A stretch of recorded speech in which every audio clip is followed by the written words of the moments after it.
Hermanos, buenas tardes. Dios los bendiga. Es un privilegio una vez más estar con ustedes. Les voy a pedir que por favor abran sus Biblias en 1 Corintios capítulo 16. 1 Corintios capítulo 16. Voy a leer del 1 al 6, aunque me voy a concentrar del 1 al 4. 1 Corintios capítulo 16, versículos del 1 al 6. Ya estamos en el último capítulo de la carta de los Corintios y ahora Pablo va a aterrizar el avión, como digamos, en el último capítulo. Así dice la palabra del Señor: en cuanto a la ofrenda para los santos, haced vosotros también de la manera que ordené en las iglesias de Galacia. Cada primer día de la semana, cada uno de vosotros ponga aparte algo, según haya prosperado, guardándolo, para que cuando yo llegue no se recojan entonces ofrendas. Y cuando haya llegado, a quienes hubieres designado por carta, a estos enviaré para que lleven vuestro donativo a Jerusalén. Y si fuere propio que yo también vaya, irán conmigo. Iré a vosotros cuando haya pasado por Macedonia, pues por Macedonia tengo que pasar. Y podrá ser que me quede con vosotros, o aún pase el invierno, para que vosotros me encaminéis a donde vaya a ir. Pueden tomar sus lugares, mis hermanos.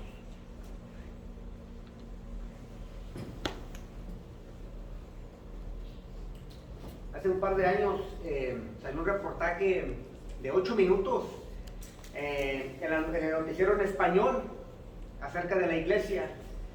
Y si usted conoce cualquier cosa de la tele secular, no le dan ni siquiera un minuto a las verdades de nuestro Señor en su Biblia, pero en este reportaje especial le dieron 8 minutos a un reportaje especial en las iglesias.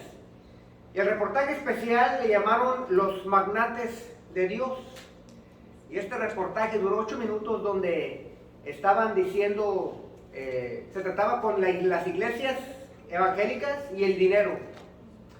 Y dieron varios nombres de pastores famosos, y dieron también varios nombres de iglesias famosas, donde documentaron las riquezas que tenían estos pastores, estos líderes, donde documentaban, decía el reportaje que si usted es evangélico necesita 2 cosas para atender a la iglesia. Una es su Biblia y la otra es su chequera de cuentas.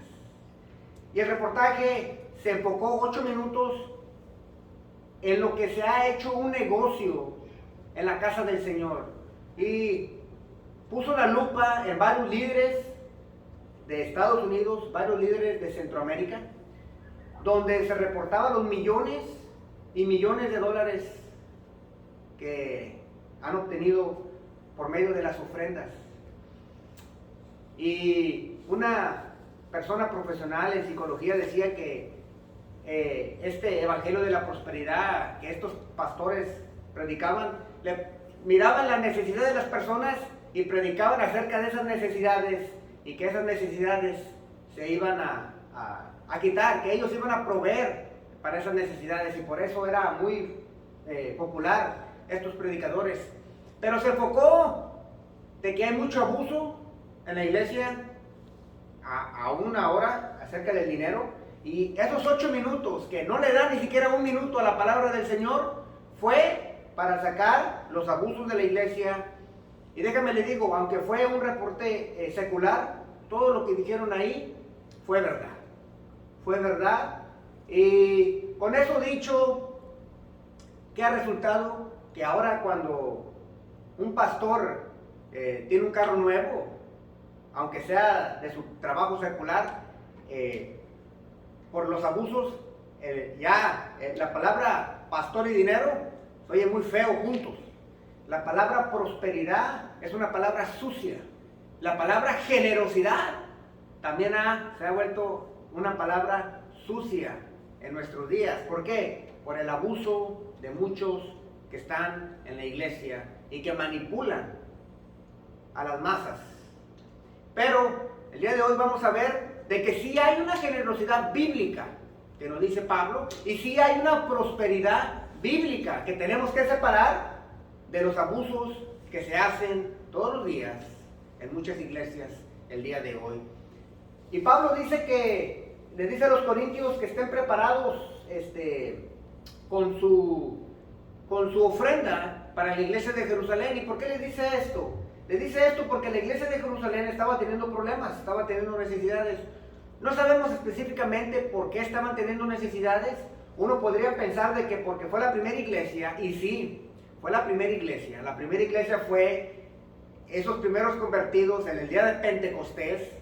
En el día de Pentecostés, ahí empezó la iglesia. La iglesia no empezó en Roma, la iglesia empezó en Jerusalén con la primera predicación del apóstol Pedro. Y la primera iglesia empezó, y muchos sabemos que antes no es como ahora. Ahora, si tú dices que eres cristiano, bueno, al menos hasta ahorita te ven como loco, pero te dejan en paz. Pero en el primer siglo no.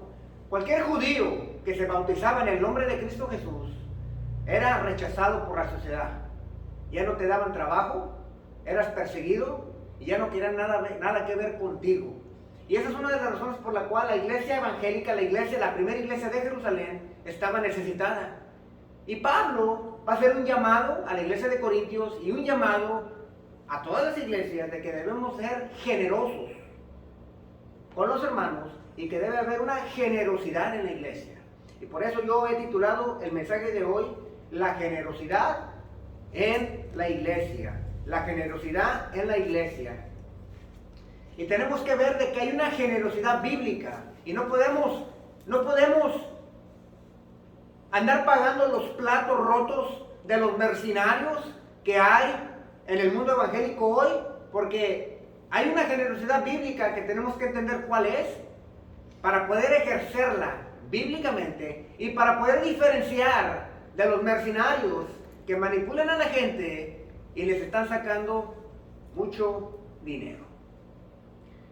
Y como les dije, quiero dar 5 puntos o 5 principios para la generosidad que Pablo nos da en estos cortos capítulos, y tiene que ver con dar una ofrenda. Ahora, el contexto una vez más es la ofrenda a otra iglesia, pero eso no quiere decir que solamente sea para una ofrenda especial. Esto se puede hacer en la iglesia y se debe de hacer en la iglesia, porque la generosidad debe de ser parte de la vida cristiana. Y la primera cosa que nos dice Pablo ahí es que la iglesia tiene la expectativa de ser generosa.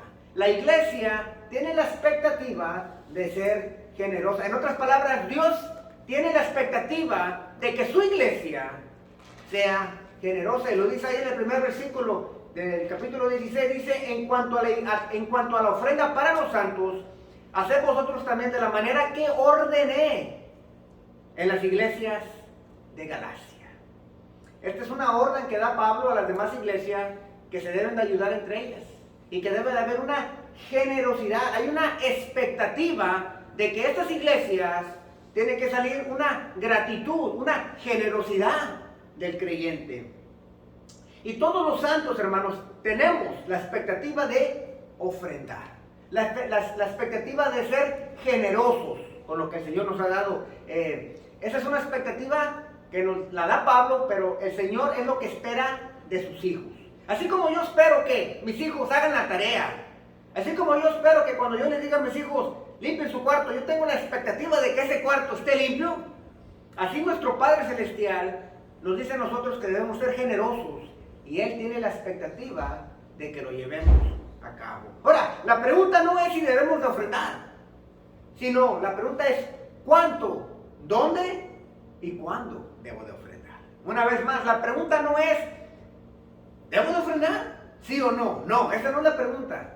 La pregunta es ¿cuánto, dónde y cuándo debo de ofrendar?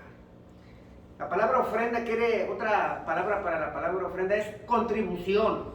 Los creyentes contribuyen al cuerpo de Cristo con sus dones, con sus recursos y con sus recursos económicos, mis hermanos. Sabemos que esta era una ofrenda especial para los santos de Jerusalén, quienes en su mayoría eran judíos, y como ya dije, es muy probablemente que la misma sociedad judía lo rechazó al doblar la rodilla y creer en nuestro Señor Jesucristo. La generosidad de la iglesia se debe practicar siempre y no solo en casos especiales o en casos de emergencia. La generosidad debe ser parte de nuestra vida, lo vamos a desenvolver un poquito más adelante, pero tiene que ser parte de la vida del cristiano y por consecuencia parte de la iglesia. Ahora, desafortunadamente hay muchos creyentes que aún no han implementado esta actitud de generosidad en sus vidas, porque déjame les digo, es una actitud, empieza en el corazón. Si tú das, nomás por dar, pero en tu corazón no hay eso, no lo vas a hacer activamente, no lo vas a hacer constantemente. Estos hermanos, hay muchos hermanos en la iglesia que no lo han implementado por muchas razones. Unos son nuevos creyentes y todavía no saben esto, apenas van empezando. Pero hay otros que no son nuevos creyentes, ya tienen experiencia y aún batallan con esto. Dicen, por ejemplo, ¿otra vez están pasando el platito de la colecta? ¿No la pasaron la semana pasada? Óyeme, ¿otra vez la pasaron? O dicen, díganme dónde dice específicamente en la Biblia que yo tengo que dar. Y son estos hermanos que quieren literalmente un versículo que diga, tienes que dar todos los domingos en la iglesia de Houston, donde tú atiendes, a las 10 de la mañana, para que estén felices. Y esto es algo que muchos cristianos batallan. Si unos batallan con lujuria y otros batallan con alcohol, muchos batallan con la generosidad. Muchos batallan con la generosidad. Muchos cristianos tienen los brazos de cocodrilo, le dicen así. ¿Cuáles son los brazos de cocodrilo? Un cocodrilo, si se los han visto, tienen el cuerpo grande y las manos chiquitas. Les dicen que tienen los brazos de cocodrilos porque el brazo está tan chiquito que no alcanza a agarrar la cartera. O sea, pasan el platito y le hacen y tienen brazos de cocodrilo. ¿Por qué? Porque no llega el brazo. No llega el brazo. Así le dicen a brazos de cocodrilo, como cuando si yo lo invito a comer y luego llega la mesera y da el cheque, como que estamos 2 o 3 hermanos viendo y está la cuenta en el medio de la mesa y de ahí viene la expresión, brazos de cocodrilo. Está muy chiquita las manos, nadie quiere agarrar el ticket. Bueno, muchos cristianos, volvidos a nacer por el Espíritu Santo, pasa el platito y tiene la mano de cocodrilo. No llegan a sacar, a la otra. No alcancé a meter la mano luego. Y eso se le llama brazos de cocodrilo. ¿Y por qué? Porque aún no han implementado esto. No se han dado cuenta que el Señor espera. Es una expectativa. Yo no lo tengo que andar diciendo. ¿Sí me explico? Esto no es un énfasis que se debe hacer en la iglesia. Lo predico ahora porque vamos del orden de Corintios y ahora tocó el versículo 16, que sigue después del capítulo 15. Y Pablo está haciendo hincapié a esto de la generosidad. Pablo tenía la expectativa, no solo que la iglesia juntara la ofrenda para Jerusalén, sino que también le ayudaran a él con sus recursos. Mire el versículo 6 como dice, y podrá ser que me quede con vosotros o aún pase el invierno para que vosotros me encaminéis a donde yo vaya a ir. Cuando Pablo dice esto de encaminar, no crea que lo encaminan como cuando van, que se casan los recién casados y que los niños van atrás del carro persiguiéndolos. No está hablando de encaminar en esa manera. Está diciendo para que me ayuden con recursos. Pablo no cobraba por el evangelio, pero sí aceptaba ofrendas para ir del lugar A al lugar B. Y Pablo dice, quiero estar con nosotros para que me encaminen, o sea, para que me ayuden con mis gastos para ir a otra parte de la región a predicar el evangelio. Para que me encamines, habla de ayudar a alguien a hacer un viaje con comida, con dinero, contratando acompañantes y coordinar medios de viaje, ya sea que le dieran para un barco o para rentar, no sé, un caballo, una mula. O sea, tiene que ver con esto, o sea, que me ayuden para donde yo tenga que ir, para los gastos de mi viaje. Es lo que Pablo está diciendo, para que me encaminen. O sea, no solamente Pablo tenía la expectativa de que esta iglesia debe ser generosa con una iglesia de Jerusalén que necesitaba ayuda, pero que también fueran generosos cuando él los visitara. O sea, que lo ayudaran con lo que él necesitaba y que todavía lo encaminaran para el viaje a donde él iba. Y esta es una expectativa que Pablo tenía de las iglesias. Lo triste de todo esto, hermanos, es que hay hermanos que todavía no van a poner esto. Yo estoy seguro que en Corintios había hermanos así, o sea, Oye, ya le juntamos la ofrenda que Pablo quería y todavía quiere que lo encaminemos. Oye, o sea, ya le dimos y todavía quiere venir y se quiere comer los frijolitos de nosotros y que le demos la ropa que no nos queda y todavía quiere que le demos un nativo para pagar el barco para que vaya, no sé yo quién, ¿a dónde? Óigame, no. ¿Qué cree? ¿Que vivimos, que el dinero crece en árboles o qué? Yo estoy seguro que en Corintios, aún como ahora, había hermanos cristianos que no han implementado esta expectativa de que debemos ser generosos, especialmente con los de la fe, dice Pablo. Y lo triste de todo esto es que el mundo reconoce que la iglesia tiene una expectativa de ser generosa más que sus propios miembros. Esto es lo increíble. ¿Por qué le digo esto? Mire, ya han venido a esta iglesia varias personas a pedir ayuda. ¿Por qué vienen? ¿Por qué no van al mall? ¿O por qué no van al banco? ¿O por qué no van a otro lado? ¿Sabe por qué han venido a la iglesia a pedirnos ayuda? Y no son creyentes. Porque hasta el mundo sabe que la iglesia debe de ayudar. O sea, el mundo dice, ahí, quién sabe qué creen, no sé ni qué creen, pero es una iglesia, y en la iglesia o ayudan o ellos dicen, deben de ayudar, aunque no sepan ningún versículo bíblico, hasta los incrédulos reconocen que la iglesia debe de ayudar. Y los miembros, muchos miembros que están adentro de la iglesia, no han reconocido eso todavía, mis hermanos.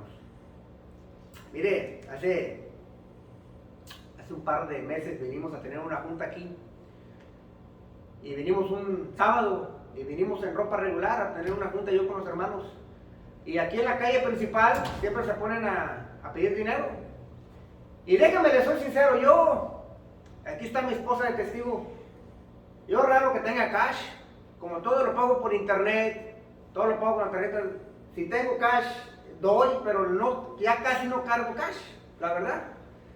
Y ese sábado vinimos a la junta con los hermanos y terminamos y nos fuimos.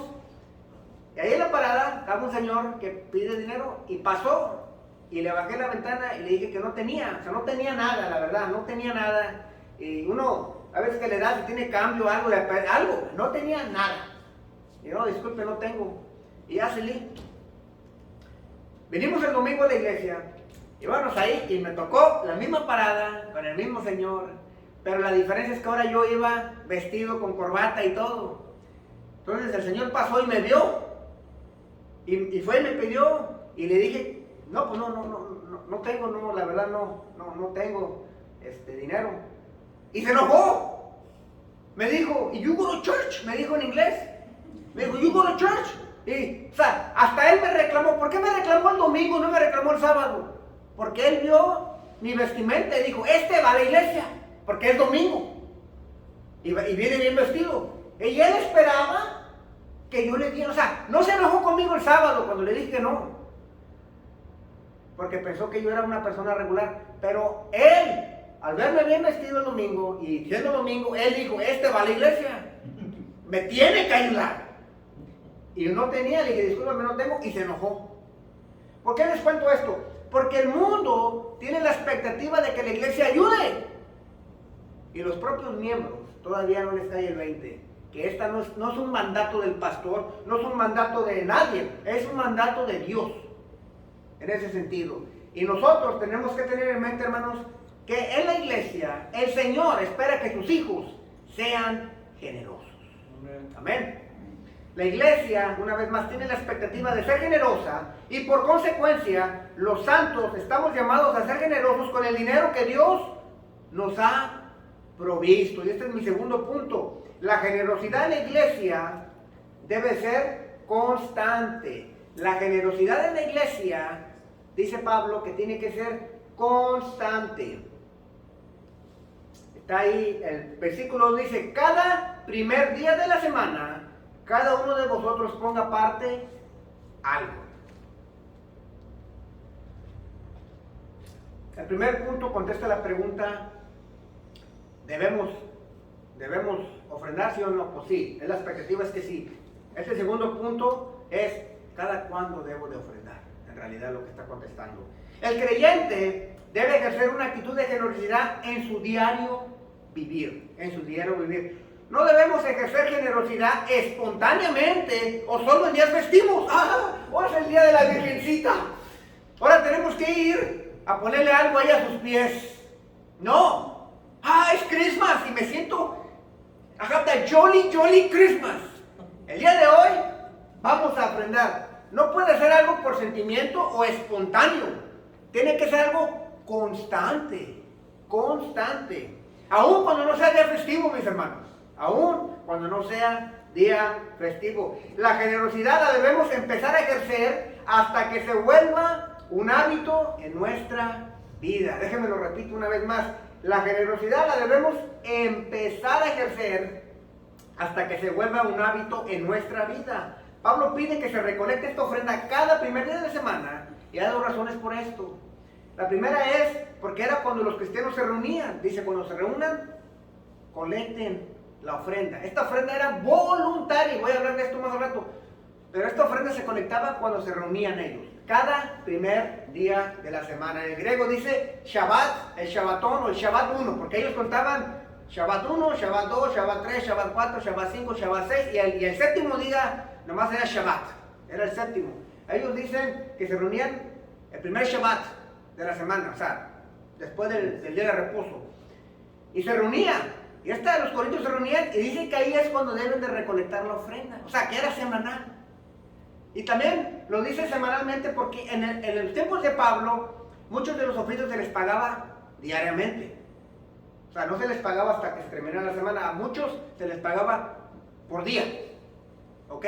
Por día. Algunos, si eras agricultor o sembrabas, pues era por temporada. Había temporada de siembra, temporada de siega, y luego no había temporada donde no había nada. Entonces Pablo dice, en el tiempo de Pablo era semanal, porque si tú trabajabas 3 días o 4 de los 7, para que tú también hicieras tus cuentas, ¿ok? Entonces la semana laboral era una buena referencia para los ingresos en ese tiempo. Ahora, la pregunta que debemos hacer es una vez más, ¿cada cuándo debo de ofrendar? La respuesta es que debemos ofrendar constantemente. Constantemente. Es lo que Pablo quiere decir, constantemente. Y constante habla de una persona que tiene constancia o voluntad firme y continuada en la determinación de hacer una cosa o en el modo de realizarla. O sea, que no se da por vencido luego. Que no se interrumpe y persiste en el estado en que se encuentra sin variar su intensidad. ¿Ok? Debemos empezar a ejercer hasta que se vuelva un hábito en nuestra vida, hasta que ya lo hagamos como por naturaleza. Miren, le voy a dar un ejemplo. Toda persona que empieza a hacer ejercicio y que nunca ha hecho ejercicio y empieza a ir al gimnasio, le duele todo. Le duele todo. Le duelen los brazos, le duelen los pies, le duele todo. Le duele la espalda, le duele el cuello, le duele músculos que ni siquiera usted sabía que tenía. ¿Por qué? Porque apenas va empezando. Pero si usted llega a ser constante y pasa las primeras 3 semanas, que son las más difíciles, ya no empieza a doler. Ya no empieza a doler el músculo, sino que empieza incluso a levantar más peso y usted empieza a agarrar una rutina. Si antes usted iba al gimnasio y se tardaba 2 horas, cuando ya agarra rutina se tarda 1 hora, ya no se tarda tanto. ¿Ok? Eso se le llama constancia, frecuencia. Bueno, si a usted le duele el cuerpo después de que da una ofrenda, aguante. Si lo sigue haciendo, va a llegar el punto donde ya no le duele el corazón. Va a llegar el punto donde usted le tiembla la mano y da la ofrenda y luego se va pensando en el camino, ¿y qué hubiera hecho yo con esos $20? ¿Qué hubiera hecho yo con esos $100? Ahora ya no puedo ordenar esa calcamonía que viene en Amazon Prime. ¿A qué voy con esto? Si a usted le duele, le va a doler. Pero déjame le digo, así como ir al gimnasio, si usted lo sigue haciendo constantemente, ya no le va a doler. Va a llegar primero la manita de cocodrilo se va a empezar a estirar, y luego va a empezar a sacar, y luego va a dar, y luego ya no va a pensar cuando sale del ejercicio, usted ya no va a pensar que Dios es dinero. Es algo rutinario. Ya no duele. El músculo del codo, los que somos de Monterrey, ya no duele. O sea, ya lo sacamos y damos. ¿Por qué? Hasta nos hacemos más fuertes en el codo. ¿Por qué? Porque lo estamos ejerciendo. Eso se le llama constancia. Constancia. Y déjame le digo algunos ejemplos de constancia para ver cómo estamos. Una persona que empieza una dieta, dura 2 semanas. Y dice, pues no he perdido nada, ya no voy a hacer nada, ya no voy a hacer dietas. ¿Se le puede decir que es una dieta constante? Claro que no, claro que no. Una persona que tiene una membresía al gimnasio, miren la diferencia. Si yo le digo, yo voy 3 veces a la semana al gimnasio, eso es constante. Pero si le digo, voy 3 veces al mes, no eres tan constante. Y si te digo yo voy 3 veces al año, ¿eso es constante? Claro que no. El estudio bíblico, se le podría llamar a una persona estudiosa de la Biblia si lee la Biblia 3 veces a la semana. Yo pienso que sí, o sea, sí la estudia. Pero si usted la estudia 3 veces al año, la estudia en Navidad porque viene, la estudia en Semana Santa porque pues es Semana Santa, y luego la estudia, no sé, cuando cumple años el difunto. Si la estudia 3 veces al año, ¿se le podría decir a esa persona que es una persona estudiosa de la Biblia? No, ¿por qué? Porque la constancia no está ahí, la frecuencia no está ahí. Lo mismo podremos hacer para el que ora. ¿Puedo yo decir que tengo una vida de oración cuando nomás oro cuando necesito cosas? Y vamos a suponer que oré 10 veces en un año. ¿Puedo yo decir, o se me considera de mí una persona que tiene una vida de oración? No creo. Hermano, yo oro todos los días. Bueno, si usted da gracias todos los días por la comida, no cuenta como oración, es nomás gratitud, ok, cuidado. Porque siempre hay chistositos, todos los días oro, hermano, doy gracias a Dios por la comida. Bueno, eso es más gratitud, pero oración es hablar con el Señor, más que gratitud. Entonces, una persona que ora constantemente es alguien que ora, vamos a suponer, no todos los días, pero que ora 3, 4 veces a la semana, se le podría decir que lleva una vida de oración. ¿Ven? Ahora, vamos a poner a la ofrenda. Una persona que ofrenda cuando se acuerda de vez en cuando, o cuando se le pasa, ¿qué tengo ahí? Lo que tengo. Y si tengo doy, si no tengo doy. Y usted dio, no sé, 7, 8 veces al año ofrendó. Por la misma lógica, ¿se le puede decir a usted una persona generosa? No, dice Pablo que no solamente una expectativa de ser generoso, pero que se da con constancia. Es parte de tu vida, parte.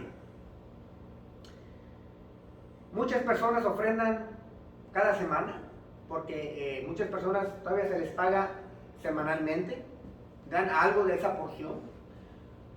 Otras dan ofrendas cada quincena, porque es cuando se les paga, y otros dan cada mes. Aquí en Estados Unidos estamos acostumbrados al mensual, porque los recibos son mensuales. Entonces, no importa si usted da, no importa cuándo lo da, sino que sea frecuentemente, que sea parte de su vida cristiana, vaya. No nos dice Pablo exactamente cuándo. Cuando él dice cada día de la semana es porque en esos tiempos se pagaba diariamente o semanalmente. Ahora ya se nos paga, ya los tiempos han cambiado. El punto aquí que Pablo quiere hacer y que quiere que entendamos nosotros es que debe de ser constante en nuestra vida. Constante. Si usted fue, la última vez que dijimos fue en febrero, yo le digo que no tiene una vida constante de ofrenda, mis hermanos. Amén.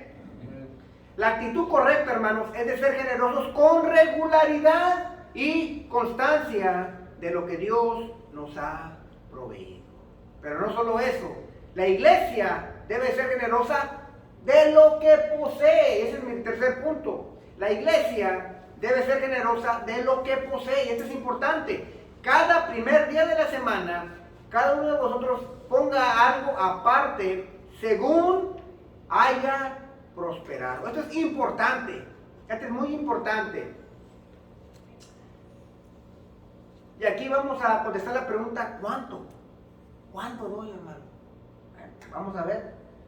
Ahora, con el punto que acabo de hacer, alguien podría decir, hermano, yo ofrendo semanalmente. Ah, hermano, eso quiere decir que tienes constancia en tu ofrenda. Semanalmente, hermano. Semanalmente, hermano. He ofrendado 52 veces este año. Yo te dijera que hay frecuencia y hay constancia en tu ofrenda. Ahora, si tú me dices, pero yo cada vez que ofrendo, hermano, ofrendo $1. $1 ofrendo. He ofrendado $52 este año. Ojo, ya estoy hablando de cantidad. Yo te podría decir que eres constante en tu ofrenda, pero no eres muy generoso. Y ahorita voy a hablar de esto. Porque $1 de lo que tú ganas no es ni siquiera 1% de lo que ganas. Y la generosidad también tiene que ver con cuánto das. La palabra generar o ser generoso es que gusta de dar de lo que tiene a los demás o de compartirlo con ellos sin esperar nada a cambio. Hermano, no de pedradas, tranquilos, vamos empezando. La pregunta en este punto una vez más, ¿cuánto tengo que ofrendar? Y aquí hay un debate, y no voy a resolver el debate el día de hoy, pero el debate está de que si existe el diezmo en el Nuevo Testamento, sí o no. Ya lo hemos visto. Si usted es judaizante o levanta el Antiguo Testamento, va a decir que sí, pero en el Nuevo Testamento no hay diezmo. Todo lo que hay en el Nuevo Testamento son ofrendas voluntarias. Son ofrendas voluntarias, pero podemos usar el principio del 10%, como lo vamos a ver ahorita. ¿Cuánto debemos de dar? No hay un número específico en el Nuevo Testamento. Según dice, haya prosperado. Según haya prosperado. En los tiempos de Pablo, una vez más, las personas se les pagaba por día. Entonces tenían que ver cómo prosperaron esa semana. Ahora, hay mucha gente que está batallando con esto. Y lo que siempre se ha recomendado es empezar con el 10%. Pero un principio importante que acabamos de ver en este punto es, no puedo dar de lo que no tengo, pero debo de dar de lo que el Señor me ha prosperado. Ese es un principio. No puedo dar lo que no tengo, pero debo de dar de lo que el Señor me ha prosperado. Aquí, en otras palabras, tenemos que ser sinceros con lo que el Señor nos ha dado a cada uno de nosotros. ¿A qué voy con esto? No se crea esa mentira de que si usted da más, el Señor le va a dar más dinero, porque prometen dinero. Ojo, aquí el Señor quiere que demos de lo que tenemos, no de lo que no tenemos. Ay, chonchita, tú das $100, manis, pero no tengo, yo no gano, el 10% de mi salario son como $50. Tú das 100 para que veas que te va a dar el restante. Eso no dice la Biblia. La Biblia dice que tú des de lo que según tienes, de lo que según el Señor te ha prosperado. Si el Señor no me ha prosperado para los $1,000, yo no voy a dar los $1,000 porque no lo tengo. Tú dalo, manís, por fe. No, Pablo dice de lo que tenemos en posesión. Es que por fe veo que el negocio va. No. Si el negocio triunfa, qué bueno, pero no haga eso. Porque está teniendo falsas expectativas a usted y le está poniendo a Dios falsas expectativas. Amén. Ahora, una buena regla cuando queremos empezar a ofrendar, si está batallando con esto, siempre se recomienda el 10%. No solamente porque está en el Antiguo Testamento, pero el 10% es un porcentaje incómodo, pero que te obliga a ser disciplinado. Si usted dona el 1%, si yo tengo $100, yo doy $1, en mi mente yo todavía tengo los $100. ¿Sí me explico? Pero si doy $10, ya tengo 90. Ya tengo que empezar a pensar cómo lo voy a hacer para estirar estos $90. ¿Sí me explico? 10% no te quiebra, pero ya te pone a pensar y ya te pone a ser disciplinado. en las cosas del Señor. La Biblia dice que 10% no. Esta es una sugerencia que les estoy dando para los que están batallando con esto. Ojo, Ahora, en el Nuevo Testamento nunca se le exigió a la iglesia el diezmo, ¿ok? Es importante decirlo. El diezmo del Antiguo Testamento era un tipo de impuesto para el mantenimiento del templo de los sacerdotes y los levitas. Ya no tenemos templo, ya no somos una teocracia, ya no estamos en Israel, ¿ok? Por eso no se nos puede imponer. El 10% simplemente es una sugerencia para que puedan hacer cada uno sus cálculos, hermanos. Una vez más, el 10% te obliga a ser disciplinado y te ayudará a reconocer cuando Dios te ha prosperado. Si tú te enseñas a vivir sin esos 10% y te suben el salario, se va a ver la diferencia. La vas a poder ver tú con tus propios ojos. También te obliga a vivir dependiendo más de Dios y un poco menos de tus esfuerzos, hermanos. Ahora, con la excepción de matrimonios que se han divorciado, cuando un matrimonio se divorcia, hermanos, aunque no apoyemos el divorcio, pasa. Con la excepción de matrimonios que se divorcian y que muy apenas pueden vivir cada uno separado, con la excepción de cristianos que tienen bienes médicos, que han tenido que tener una cirugía de emergencia o incluso el coronavirus los ha sacado de su rutina de labor, con excepciones que debe de haber, obviamente. Si el Señor te ha prosperado y ganas más de lo que ganabas hace 2 o 3 años atrás y no puedes dar tú el 10%, tu problema no puede ser, tu problema no creo que sea de ser generoso, sino que tu problema es de manejo de dinero. Si tú ganas más y te han subido el salario en tu trabajo, más de lo que ganas hace 3 años, y no puedes tú dar el 10%, tu problema es de disciplina. Tu problema es que a lo mejor no estás manejando bien el dinero que el Señor te ha prosperado. Incluso te ha prosperado y no te has dado cuenta que te ha prosperado porque no sabes manejar el dinero. Y si tú no puedes dar el 10%, tu problema no es generosidad, tu problema es disciplina. Amén. No hay un número mágico, mis hermanos, pero ofrendar 1% de lo que Dios te ha prosperado no es muy generoso. No es muy generoso. Ahora, pueden decir, usted, hermano, nomás quiere que demos más dinero a la iglesia. Por eso estoy diciendo eso. Ya no falta que toquen la cancioncita de violín allá atrás. No. Te estoy diciendo, el 10% es una sugerencia, no es un mandato. Lo que pasa es que el Señor prospera a su pueblo, pero esa prosperidad no se ve porque entre más tiene, más quieren. El Señor nos ha prosperado como iglesia, hermanos, y como familia nos ha prosperado, pero entre más nos sube, gastamos más y lo que nos prosperó baja y no se ve. Señor, dame más. El Señor, ya te prosperé 10% más. Incluso ya te prosperé más y das menos porque te estancaste con el carro aquel o porque te estancaste con aquella cosa que... Entonces, muchas veces el Señor ya nos prosperó y no, por no ser disciplinados, no vemos la prosperidad de Dios. No la hemos visto o no la estamos gozando como el Señor quiere que la gocemos, hermanos. Lo que quiero es que te des cuenta que el Señor nos ha prosperado a todos, mis hermanos, pero no todos nos hemos dado cuenta y por consecuencia, hermanos, no todos le hemos dado gracias al Señor. Pero yo estoy seguro que si yo me pongo a hacer cuentas con ustedes, el Señor nos ha prosperado estos últimos 3 años. Yo estoy seguro, y no lo estoy declarando, estoy seguro que si me pongo las cuentas de cheque de hace 3 años ahora, estoy seguro que usted gana más y que le ha ido muy bien.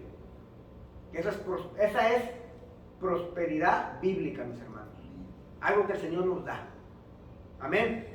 La gratitud se refleja en las ofrendas. Una vez más, la gratitud se refleja en las ofrendas. La iglesia tiene una expectativa de ser generosa, de dar consistente de lo que el Señor nos ha provisto, pero también tiene la expectativa de dar voluntariamente. Y ese es mi cuarto punto. La generosidad de la iglesia debe de ser voluntaria. Y ahorita os quiero explicar esto.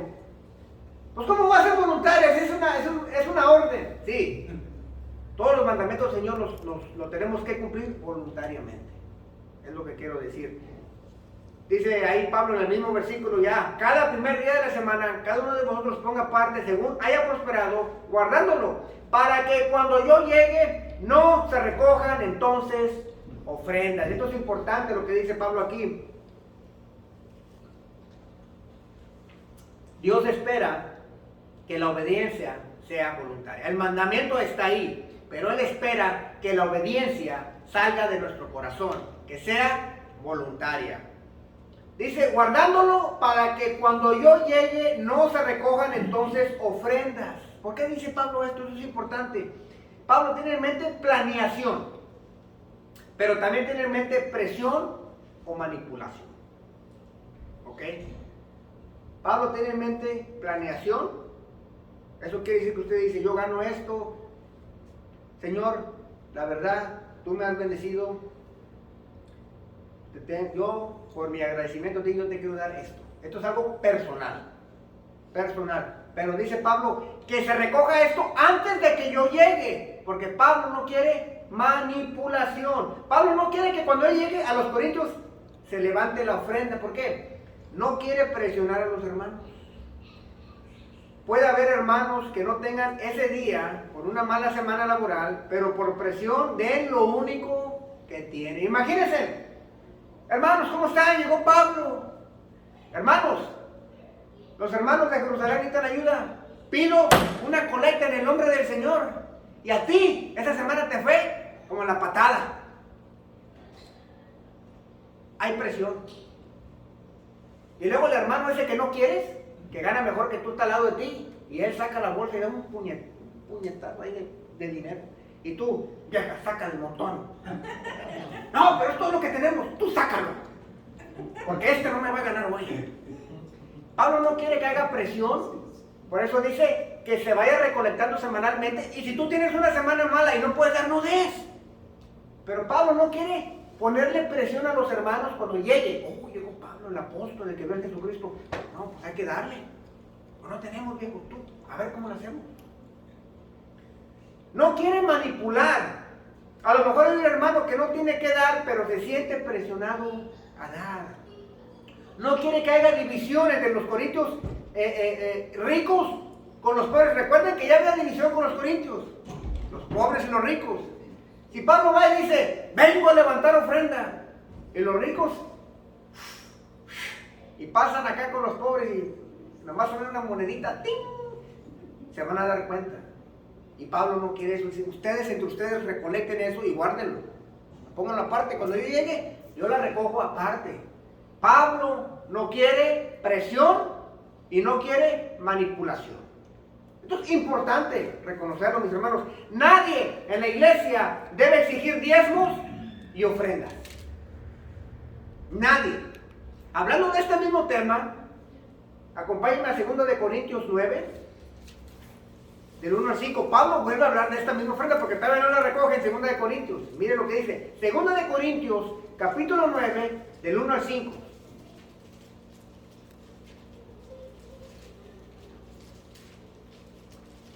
2 de Corintios, capítulo 9, del 1 al 5. Está hablando de esta misma ofrenda. Miren lo que dice. En cuanto a la administración para los santos, es por demás que yo los escriba. Pues conozco vuestra buena voluntad, de la cual yo me glorío entre los de Macedonia. Pues Acaya está preparada desde el año pasado, y vuestro celo ha estimulado a la mayoría. Pero he enviado a los hermanos para que nuestro gloriamos de vosotros no sea en vano en esta parte, para que, como lo he dicho, estéis preparados. O sea, ya vamos a ir. Preparen la ofrenda que me prometieron el año pasado. No sea que si vinieran conmigo algunos macedonios y os hallaren desprevenidos, nos avergoncemos nosotros, por no decirlo vosotros, de esta nuestra confianza. Ahora, esto es lo más importante, versículo 5. Por tanto, tuve por necesario exhortar a los hermanos que fuesen primero vosotros y preparasen primero vuestra generosidad antes prometida, para que esté lista como generosidad y no como exigencia nuestra.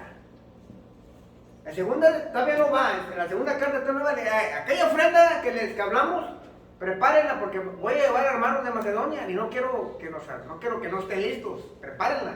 Pero dice, para que sea una ofrenda y no, dice ahí, para que sea una exigencia nuestra. ¿Por qué Pablo dice, pidan lo que los hermanos quieran dar, lo que puedan dar? ¿Por qué? Porque Pablo no quiere andar presionando y no quiere exigir. Jamás podemos exigir al pueblo de Dios un número o incluso que den. Se tiene que enseñar la generosidad, pero nadie en la iglesia tiene el derecho de andar pidiendo dinero y andarle exigiendo a los hermanos algo. Amén. Ningún líder o pastor tiene el derecho de exigir una cantidad a nadie. Ningún líder o pastor tiene el derecho de reclamar porque no ha dado el dinero a alguien recientemente. ¿A mí qué me importa?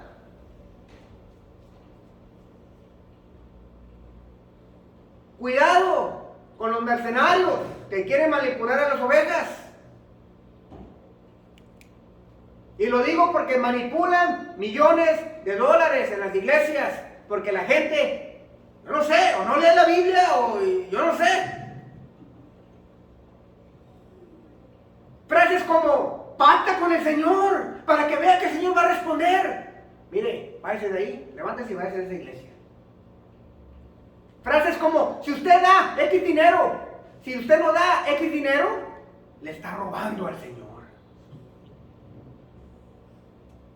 No, ¿y a ti qué te importa? ¿Tú estás dando? Frases como, comprométase con el Señor y el Señor se comprometerá con usted. ¿En qué? El Señor ya se comprometió conmigo en la cruz.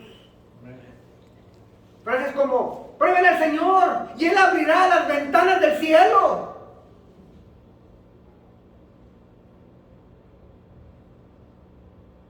Frases como, denle todo al Señor y la bendición del Señor brotará como el aceite de la viuda en su vida y será prosperado. Párese y váyase de esa iglesia. Si usted un día me oye a mí, mande su dinero y les mando el trapo ungido. Mire, levántese y váyase de esa iglesia. La generosidad se tiene que predicar y se tiene que enseñar, pero ningún pastor y ningún líder debe de exigirle ni de andarle cuestionando, oye, ya tienes 3 semanas que no das. Muchas iglesias, desafortunadamente, y me da vergüenza hasta decirlo, les piden el reporte anual de lo que ganan. Hermanos, usted ganó $50,000, debió de haber dado $5,000. Y el reporte dice que usted nomás dio 1,500. Se los exigen. Y los hermanos van y se los impriman. Es lo increíble. Bueno, ¿y a ti qué te importa? ¡Wow! Cuidado, mis hermanos. Cuidado. El Señor nos manda muchas cosas que quiere que hagamos por voluntad propia, que son mandamientos. El Señor quiere que oremos voluntariamente. Es un mandato, sí, pero quiere que oremos voluntariamente. El Señor quiere que conozcamos su palabra voluntariamente. El Señor nos manda a que amemos a nuestro prójimo voluntariamente. El Señor nos manda a que perdonemos voluntariamente. Y también el Señor quiere que ofrendamos voluntariamente. Amén. Voluntaria, es una ofrenda voluntaria. Amén. Y por último, el último punto, la iglesia debe ser transparente en sus finanzas. La iglesia debe ser transparente en sus finanzas. Y esto lo vemos en los versículos 3 y 4. Y dice Pablo, y cuando haya yo llegado a quienes hubieres designado por carta, a estos enviaré para que lleven vuestro donativo a Jerusalén. Y si fuere propio que yo también vaya, irán conmigo. Esto es importante lo que dice Pablo aquí. Pablo maneja el dinero responsablemente. Pablo pide a la iglesia de Corintios que escojan a varios hermanos de confianza para que lleven el dinero a Jerusalén. O sea, pide una colecta y luego les dice, hey, ustedes escojan a 2 o 3 hermanos de los más confiables, de los más maduros, y ellos van a ir a Jerusalén a dejar el sobrecito. Pablo dice, yo no quiero dejar la puerta abierta para que digan que Pablo agarró ese dinero para sus chicles. Yo no quiero dejar la puerta abierta de que después me digan, bueno, ¿yo cómo voy a saber que entregaste el dinero a Jerusalén? ¿Que me van a mandar un reporte? ¿Qué? No había textos ni correos electrónicos. ¿Qué? ¿Me van a mandar? ¿Que yo cómo sé? Pablo dice, no. La misma colecta, ustedes mismos van a escoger hermanos confiables y esos hermanos van a ir para allá. Y si es necesario, yo voy con ellos, porque es probablemente que ellos no conocieran Jerusalén. Yo los llevo y les ayudo a llegar a la iglesia de Jerusalén para que se conozcan y ellos de su propia mano den el dinero. Y Pablo dice, lo hacemos transparentemente. Lo vamos a hacer transparentemente.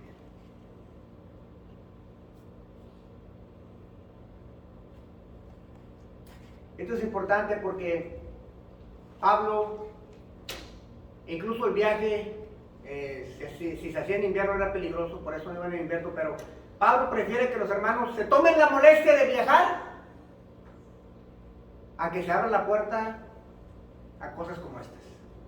Transparencia, dice Pablo, no. Dice, a mí no me den el dinero. Ese dinero, una vez más, ustedes lo van a entregar personalmente. Y a lo mejor yo voy con ustedes, pero ustedes lo van a entregar. La iglesia debe ser responsable con el dinero que entra y con el dinero que sale. Así de fácil. Cualquier miembro de la iglesia tiene el derecho, déjenme lo repito otra vez, cualquier miembro de la iglesia tiene el derecho de hacer preguntas acerca del dinero. Usted no tiene que ser un hijo del ujiero, hijo del pastor o primo hermano del rancho de donde usted viene. Cualquier miembro de la iglesia tiene derecho a hacer preguntas acerca del dinero de la iglesia. Promedios de ingreso, promedios de gastos, cuánto se tiene en la cuenta, cómo se ha planeado gastar el dinero en un futuro. Todas esas preguntas son válidas para cualquier liderazgo en cualquier iglesia. Si es miembro, ojo. Si la iglesia es transparente y lleva todo a cuentas, no tiene nada que ocultar. Oye, hermano, que aquí un papel de rollo, $2,000. ¿Cómo que un papel de rollo, $2,000? No, pues no sé, hermano, no le puedo dar detalle, eso fue el mes pasado, ya no sé. ¿Cómo va a costar un papel de rollo $2,000? ¿Qué no fue a Cancún el mes pasado?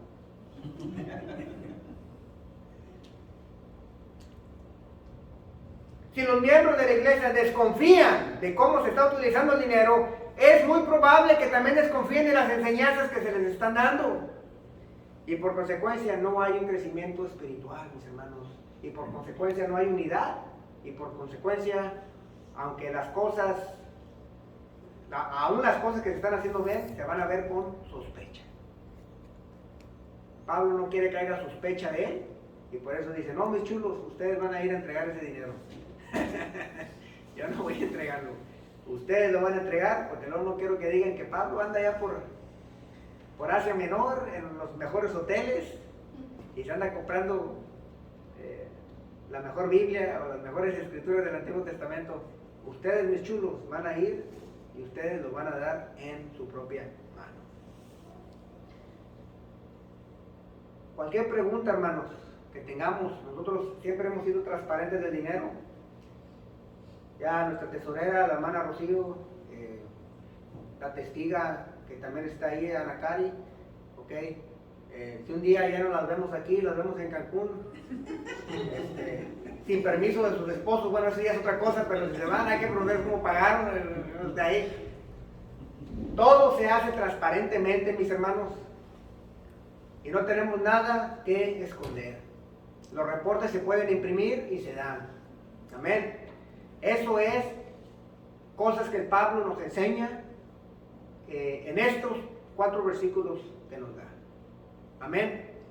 La iglesia debe ser transparente con sus miembros acerca de las finanzas de la iglesia, pero los miembros de la iglesia debemos, yo me incluyo, ser transparentes con el Señor acerca de nuestra generosidad. Así como le pedimos transparencia a la iglesia, cada uno de nosotros tiene que ser transparente con el Señor. Señor, no te puedo dar este dinero. ¿Es por una necesidad o es porque no quieres cancelar el cable? ¿Es por una necesidad o es porque tienes la tendencia estás, ¿cómo dicen? Shopaholic. ¿Ok? O sea, tenemos que ser transparentes con el Señor. Esto es algo muy personal, pero el Señor también quiere transparencia. Amén. El Señor va a decir, te di bendiciones, te di bonos estos últimos 3 años, y en vez de darlos para las necesidades de la iglesia, te pusiste más cargos y ahora ni siquiera, ahora das menos de lo que dabas antes de que te bendijera. Y yo pienso que esas dos cosas tienen que ser correctas. La iglesia transparente con sus miembros y los miembros transparentes con Dios. Porque yo no sé cuánto gana usted y nunca le voy a pedir y no me importa. Pero el Señor sí sabe. El Señor sí sabe. A mí no me diga sus cuentas que tiene ahí en Suecia. Yo no quiero saber de las cuentas que tiene en México. Esas las tiene el Señor.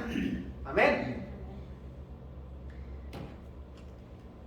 Ya para concluir, mis hermanos, la práctica de nuestra gratitud refleja nuestra actitud de agradecimiento al Señor.